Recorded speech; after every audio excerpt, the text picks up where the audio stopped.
Saya sangat sedih ketika orang tidak membicarakan tentang kehidupan Kristus, menganggap kehidupan Kristus tidak penting. Itu salah sama sekali.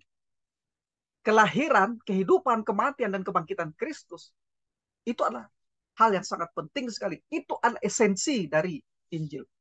Ya. Ketaatannya di bawah hukum Taurat dalam kehidupan ini untuk mengklaim hidup kekal.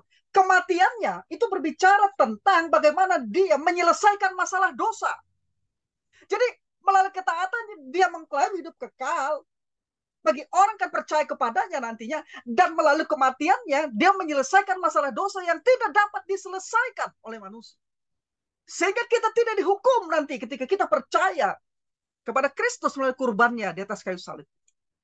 Jadi di atas kayu salib itu Yesus menjadi kurban pengganti. Mati, darahnya dicurahkan sebagai kurban.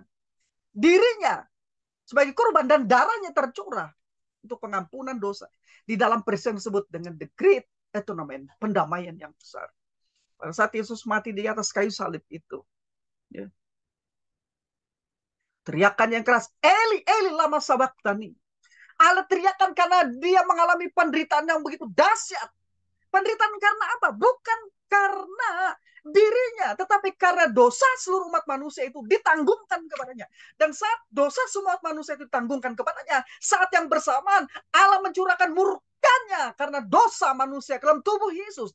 Itulah sebabnya dia berseru, Eli, Eli lama sabachthani, saat kegelapan memenuhi daerah di sekitar tempat penyaliban pada saat itu.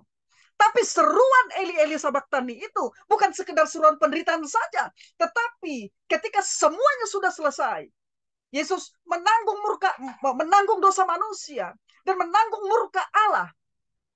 Sudah selesai dilaksanakan pendamaian. Ya. Seruan pengharapan disampaikan ketika berkata, sudah selesai. Jadi ketika berseru, Eli, Eli lama sabachthani, dia benar-benar mengalami penderitaan. Tapi dia tahu mengapa dia harus menderita. Ada pengharapan untuk seluruh umat manusia. Ada pengharapan untuk saya dan saudara. Karena melalui kematian itulah, dia menyelesaikan masalah dosa yang begitu merintangi hubungan kita dengan Allah. Saudaraku yang dikasihi oleh Tuhan, dengan kata lain, Yesus menggantikan manusia untuk menderita dan menerima murka Allah dalam rangka menanggung penghukuman karena dosa manusia.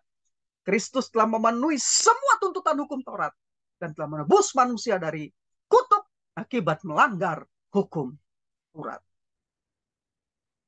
Jadi jangan pernah meremehkan arti dari kehidupan Yesus. Bukan hanya kematian yang penting, tapi kehidupannya penting.